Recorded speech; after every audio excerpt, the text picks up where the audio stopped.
Estamos aqui com Jonas Madureira, Helder Cardim, Sandro Baggio, pensadores da teologia brasileira. Estamos aqui no 10º Congresso de Teologia Vida Nova. Nós estamos aqui reunidos para falar um pouquinho sobre a relação do pastor com a teologia e com a cultura. Nós vamos conversar um pouquinho sobre esses temas, ouvir a opinião de cada um sobre esses assuntos, certo? Bom, eu queria começar então falando sobre a relação do pastor com a teologia. Nós percebemos que existe um sentimento por parte de alguns pastores de algumas igrejas de que ministério pastoral e teologia não se misturam, existe uma certa dicotomia e que o pastor não deve se envolver muito com estudos teológicos ou acadêmicos. Eu queria ouvir de vocês se é relevante ou qual a relevância do estudo teológico para o ministério pastoral e como que o pastor pode adotar isso para a vida dele. E daí o Jonas poderia começar. Eu acho que essa discussão toda em torno da relação entre teologia e ministério pastoral e a função do teólogo e do pastor é uma discussão que, em primeiro lugar, deveria assustar a gente. Não é? Puxa vida, por que hoje a gente precisa fundamentar a relação do pastor e do teólogo? Pronto, isso já deve assustar um negócio desse, deve fazer a gente pensar assim, puxa vida, isso não é o óbvio, isso não é o óbvio ululante. Não é pressuposto do outro. Pois é, não é uma coisa que já deveria estar logo de cara anunciada e sem dúvida nenhuma. Então, isso, em primeiro lugar, faz a gente perguntar sobre a reputação. E aí, minha pergunta é a reputação daquele que é chamado teólogo e daquele que é chamado pastor. Quando se questiona essa unidade, o que está em jogo é a reputação de ambos. O pastor que está falhando na sua missão e o teólogo que também está falhando na sua missão. Então, eu gosto de pensar que quando a gente pega as pastorais, não é uma questão facultativa a teologia para o pastor. Não é uma questão assim do tipo, olha, você pode optar em ser um homem prático, não é? E ser um homem da teologia, do pensamento, do texto bíblico. Não existe essa, pelo menos quando a gente vê as pastorais, me parece que o tempo todo as prerrogativas, além da condição ilibada, moral, essa coisa toda, ensina a palavra, cuide da doutrina, não é? A primeira, a segunda Timóteo é claro, a primeira para fundamentar, a segunda para defender. 1 Timóteo 4, né? 4:6. Serás bom ministro de Cristo, se você for alimentado da boa doutrina, das palavras da fé e a piedade. Sem dúvida. Então, a teologia fundamentando o bom ministro de Cristo. Né? E eu acho que tem essa coisa do teólogo prático ser aquele, ou pastor prático, aquela imagem de que, então, ele ou deveria ser um ativista político, ou ele deveria ser um guru terapeuta, não é? Com mensagens de autoajuda, coisa do tipo, ou ele é um gestor de pessoas, ou ele é um gestor da máquina organizacional. E aí, então, a gente vê os pastores operando sempre nessas linhas que são sempre vistas de um ponto de vista muito pragmático, no sentido de tirar do pastor o que é o intelectual, o que é a inteligência. Então, é aquela ideia de que o pastor ele não é um chamado, uma vocação que exige pensamento, né? Eu escutei algum tempo atrás e a frase ela se tornou recorrente, especialmente entre ex-alunos de seminários. Na prática, a teologia é outra. Como que dando a entender essa desconexão entre a teologia, a excelência acadêmica, o labor teológico e a realidade prática, vivencial, vamos dizer, um pouco mais pragmática do ministério. E o que eu costumo dizer é o seguinte, de 3 uma, ou a teologia está errada, ou a prática está errada, ou as duas estão erradas. Porque, biblicamente, a teologia fundamenta o ministério. Toda a terminologia neotestamentária para falar sobre ensino, doutrina, teologia, como o Jonas falou, estão conectadas às cartas pastorais. Não todas as ocorrências, mas principalmente. para subsidiar o ministério de Timóteo, de Tito e tantos quantos outros viessem a pastorear igrejas, né? Exato. Me parece que essa separação, no entanto, ela é resultado de que ela talvez tenha nascido na própria academia. Verdade. E mais do que na igreja. Então, é isso que você falou. Muitos falam, na prática é outro. Então, você ser um acadêmico, você estudar teologia, isso é um mundo à parte. E eu conheci vários estudantes de teologia, muitos deles jovens, inclusive, que não têm interesse nenhum pelo ministério pastoral. Eles querem só debater as ideias, então eles assumem isso, e eu acho que eles contribuem, mesmo sem querer, para que essa dicotomia aumente.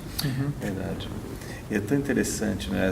Eu acho que o que fomenta ainda essa coisa que você falou, Sandro, da separação pela ênfase nas questões difíceis, né? Então, o que é o teólogo que lida com questões, não é? Que ninguém tem tanto acesso assim, então são questões difíceis, então ele se orgulha de lidar com questões difíceis. Abstração, né? Elevado. E então é tão distante da realidade que não faz o menor sentido, ou seja, o cara fala o que todo mundo já sabe com palavras que ninguém entende, então isso é teologia. Mas eu acho que tem chamo de espiritosfera. Ele está no âmbito que ninguém acessa, né? E ele está lá, transitando sozinho. Uma alma penada. Quase esse é o teólogo. A figura do teólogo distorcida é esse, uma alma penada. Alma sem igreja, sem corpo, sem carne. A carne do teólogo é a igreja. Se não tem igreja, ele é uma alma penada. Agora, sabe o que eu acho interessante nessa ideia da alma penada? Porque em tantas outras áreas, tantos outros ramos de formação, engenharia mecânica, a própria pedagogia e tantas outras, quando o aluno lá na sala de aula olha para o professor e vê que ele está conectado ao chão da fábrica, ele está conectado ali à prancheta dele, ele está lecionando numa outra escola, isso chama muito a atenção do aluno, porque é alguém que fala do ponto de vista acadêmico, mas também da realidade profissional. E parece, como o Sandro falou, no ambiente acadêmico teológico, nós dicotomizamos. Uma coisa é ser teólogo, outra coisa é ser pastor. E alguns alunos se surpreendem positivamente quando chega um teólogo que é pastor e traz para a discussão teológica os dilemas da igreja. Isso chama atenção. Eu não sei se vocês concordam comigo, mas assim, eu tenho a tendência a pensar assim, todo pastor é teólogo, mas nem todo teólogo é pastor. Verdade, fato. Isso significa que no caso do teólogo que não é pastor, de que todo o trabalho dele, no mínimo, deve ser para servir a igreja, deve ser um apoio à igreja. Então, nesse sentido, a ideia essa ideia que a gente às vezes recebe, que eu acho que é muito mais uma influência de uma ideologia cultural que massifica o entendimento do intelectual como sendo só necessário se ele for orgânico.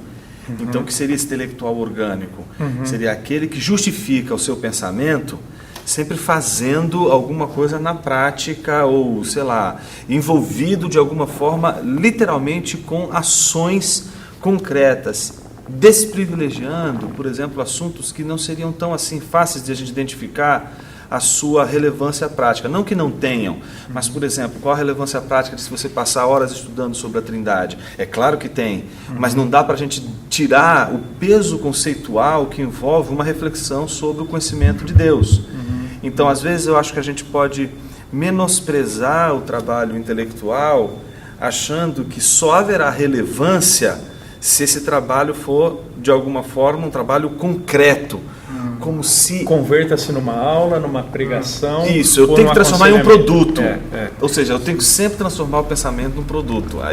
Mas eu vejo que, às vezes, o outro extremo é, pela mentalidade pragmática que o cristianismo evangélico brasileiro carrega, se é uma discussão mais abstrata, fundamental para a teologia, necessária para o nosso saber de Deus, não dá ibope. Não tem interesse, porque ele está divagando sobre coisas que eu não sei o que fazer amanhã no meu trabalho. E a teologia não pode também se dar aos préstimos de querer só lidar com questões pragmáticas do que ele faz quando ele senta do lado de um de alguém no ônibus ou quando ele liga a televisão dele. Eventualmente não. Mas compõe, sem dúvidas, o nosso saber de Deus. Com certeza. Aproveitando então esse gancho, como nós entendemos que a teologia é de fato relevante para o pastor e para a igreja, eu já ouvi, por exemplo, de vários pastores a dificuldade que eles têm de conciliar os estudos teológicos com as atividades do dia a dia, dadas as demandas de uma igreja, aconselhamento, visitas, até mesmo a questão de administração da igreja, burocracias jurídicas, enfim. Como conciliar a atividade pastoral com o estudo da teologia? Se o Sandro pudesse comentar. Olha, eu acredito isso na minha própria prática, que esse é um esforço contínuo e exige bastante disciplina. Isso aí. Eu aprendi muito, na verdade, com Eugene Peterson a esse respeito, lendo alguns dos seus livros, e em um deles, eu não lembro agora, ele falava sobre a agenda dele. Ele estabelecia tempos na agenda em que, como se ele estivesse fazendo um atendimento. Então, eu tenho um atendimento às 3 horas, mas às 4 horas ele tinha um outro atendimento, um encontro, e era com Dostoiévski.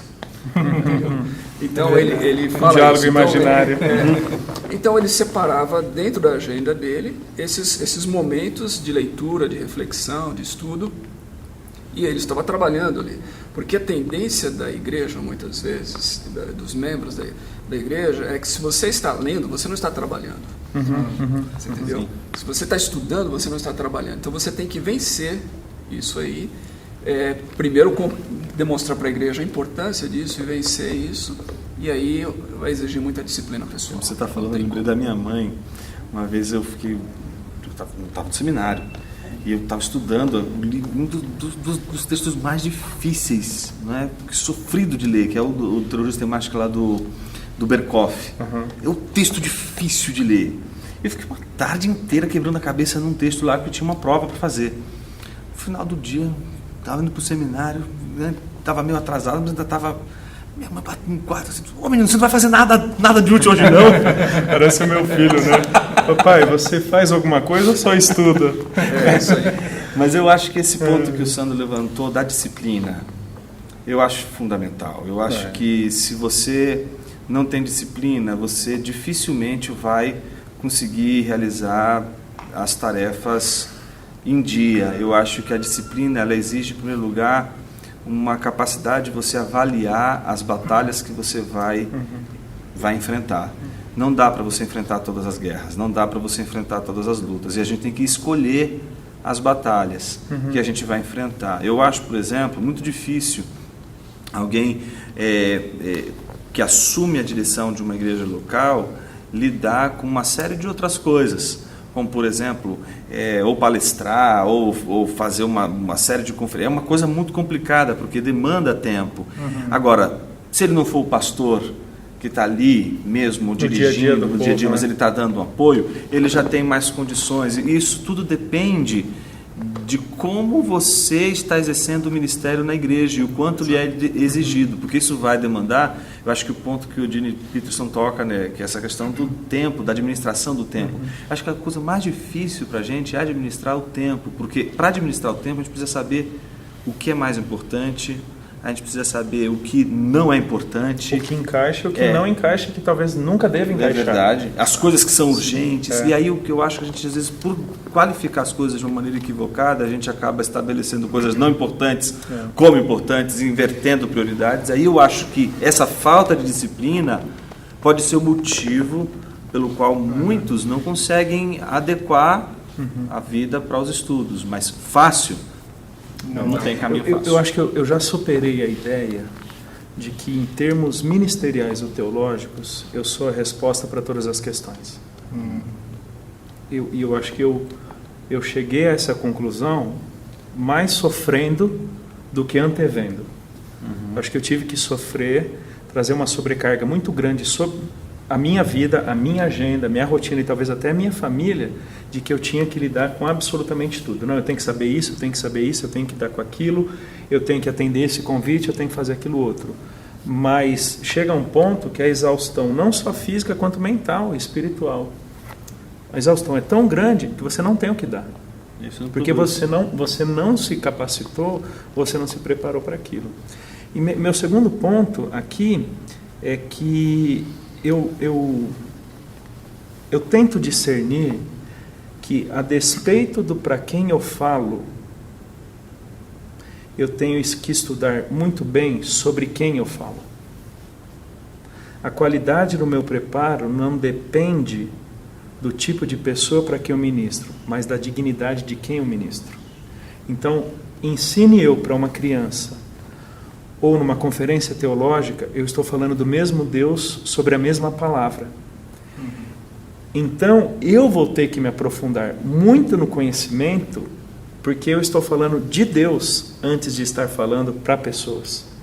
Então, eu tento me disciplinar muito, o que às vezes é complicado, mas para me preparar, estudar muito bem, profundamente, exegeticamente, teologicamente, hermeneuticamente. Claro, eu vou fazer aplicações diferentes, eu vou ter abordagens diferentes, mas para mim, não importa se é uma criança ou se é um adulto. Ok. Bem, eu gostaria agora de, com a mesma dinâmica de teologia, aliás, de ministério pastoral, gostaria de saber de vocês como o pastor deve se relacionar com a nossa cultura.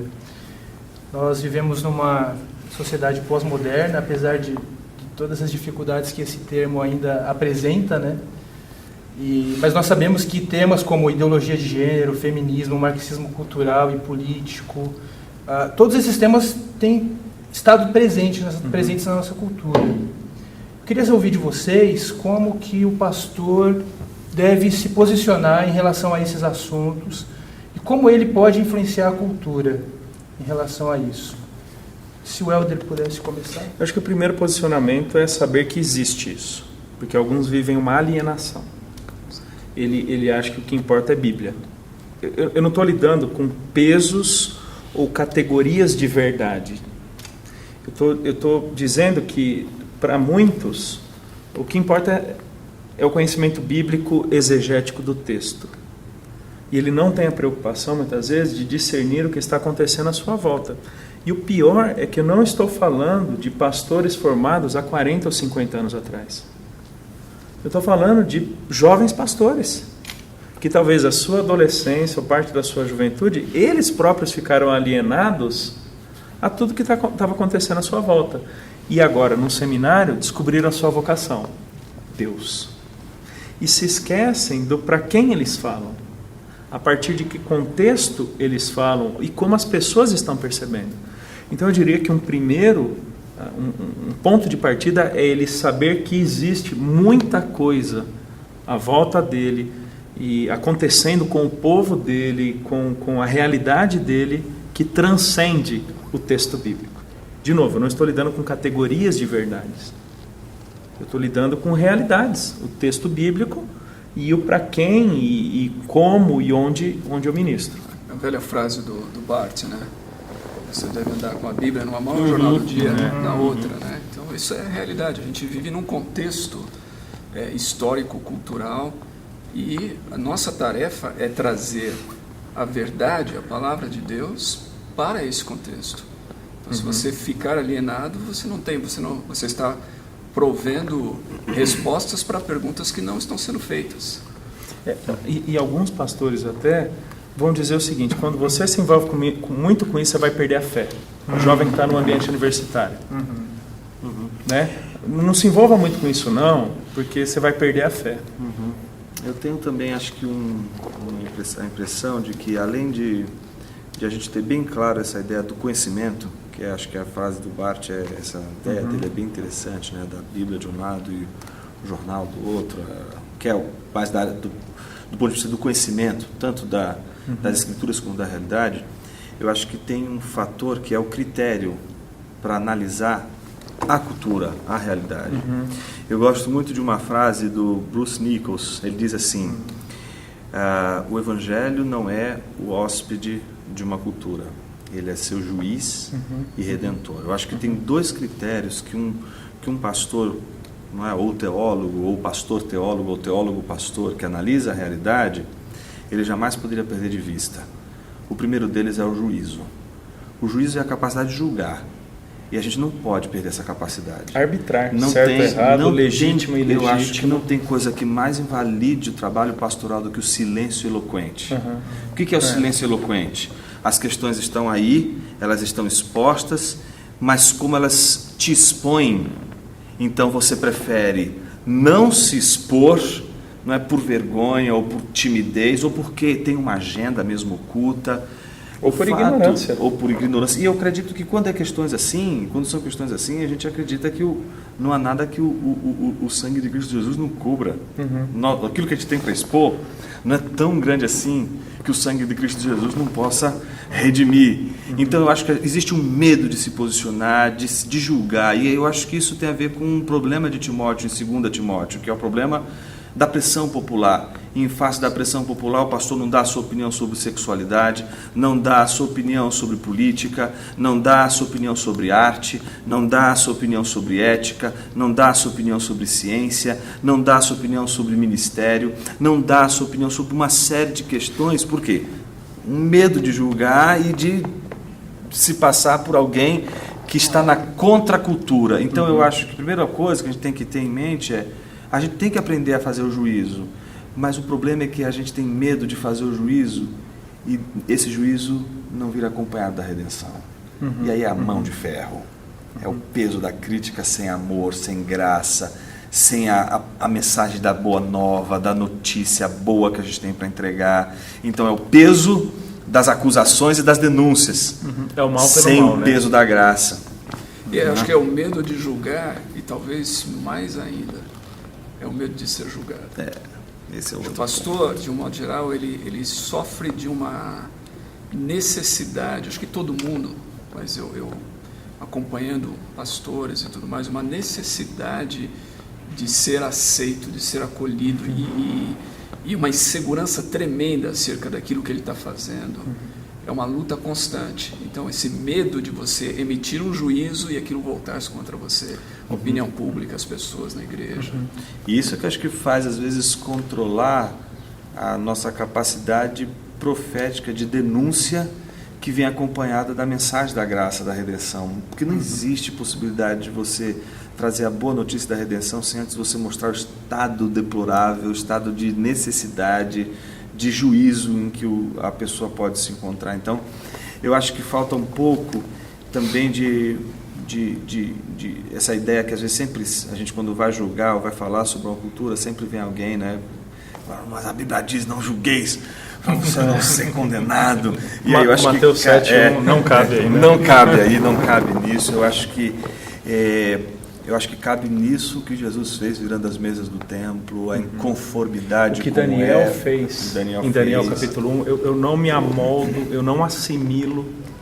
Existiam questões culturais, religiosas, muito impregnadas ali na Babilônia. Eu me preocupo com essa coisa do intelectual também cristão, o pastor, o líder cristão, né, que atua com pensamento, de buscar o aplauso da cosmovisão majoritária, não é nem da maioria da população, porque a maioria da população pode, por exemplo, não ser condizente com a cosmovisão, a visão de mundo majoritária que ocupa a mídia, que ocupa a educação, os professores, as mentes intelectuais. Aquela que de alguma forma estão tentando nos fazer pensar que aquela é realmente a realidade. Exato. E então, se você não entra naquele discurso politicamente correto, com todas as suas palavras de ordem, com toda a sua dinâmica tirânica, não é, de inclusão e exclusão. Então, se você pensar assim, você vai ser aceito no nosso grupo. Se você pensar assim, você escolheu o outro lado da mesa de negociação. A gente tem que se perguntar: que lado é esse? Assim, não é? Na mesa de Cristo tem lado? Exato. Agora, diante desse cenário, então, que nós estamos inseridos e que é inevitável da existência do pecado no mundo, né? Como pastores, como nós podemos ser sensíveis em termos de elaboração de sermões? Eu estou pensando mais em termos apologéticos mesmo, né? Eu lembro que em um dos livros do Alistair McGrath, por exemplo, a apologética contemporânea, apologética no século XXI, na verdade, ele menciona tem um capítulo que ele menciona sobre a elaboração de sermões apologéticos. Ele dá algumas dicas, como, por exemplo, utilização de literatura ou citações, algo nesse sentido, para dialogar com uma sociedade pós-moderna que é mais imagética, digamos assim, né?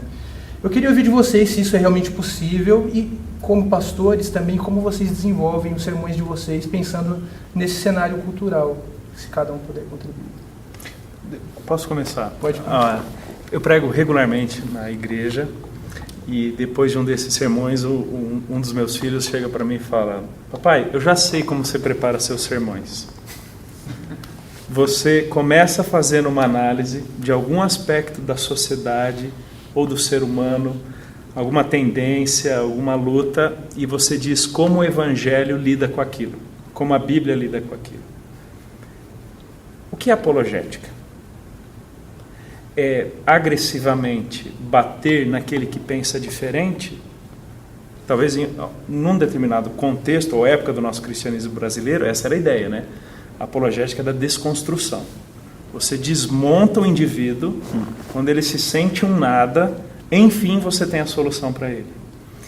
Eu já tendo a olhar o sermão apologético mais da seguinte perspectiva: de que maneira a fé cristã ela é a resposta, a solução, ela que apresenta o caminho da transformação, da mudança para essa realidade da qual você não consegue se ver livre sozinho. E eu não vou deixar de denunciar, como o Jonas falou, os aspectos maléficos daquela tendência dele, daquela realidade dele. Eu tenho que dizer para ele que aquilo é mal e que se ele continuar fazendo, por mais inconsciente que ele esteja, ele vai se dar cada vez pior por causa disso. E então, apologeticamente, em defesa da fé do Evangelho, da superioridade da vida dele, a centralidade das Escrituras na vida dele, então eu vou construir. Então, eu diria que eu busco trabalhar um pouquinho mais dessa forma. Por que ele precisa ouvir isso? Na verdade, eu tenho que justificar para mim mesmo. O que legitima ou justifica eu preparar um sermão nesse texto ou nessa temática? Porque senão, já vou deixar os demais falarem, porque senão vira só aquele sermão palestra.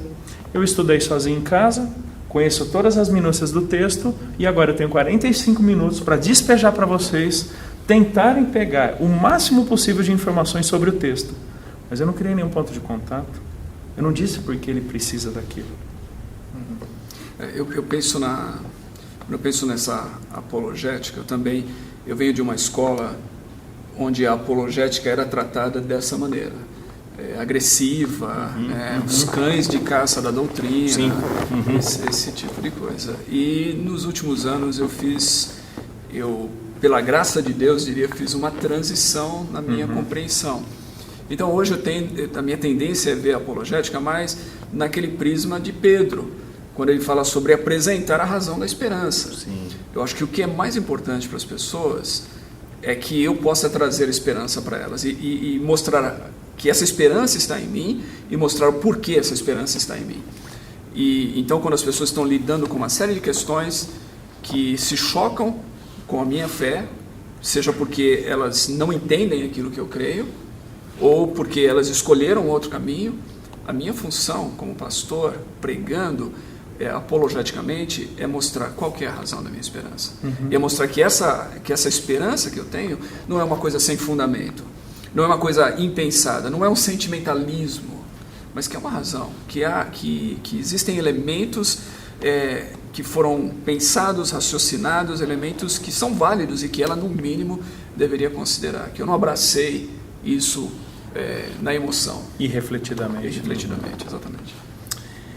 Essa questão, acho que eu me identifico muito com a fala de vocês, em especial com essa apologética mais truculenta, essa experiência da apologética de combate, UFC, né? Que você, então, entende que você tem que vencer o debate. Você venceu o debate, então você atingiu o objetivo.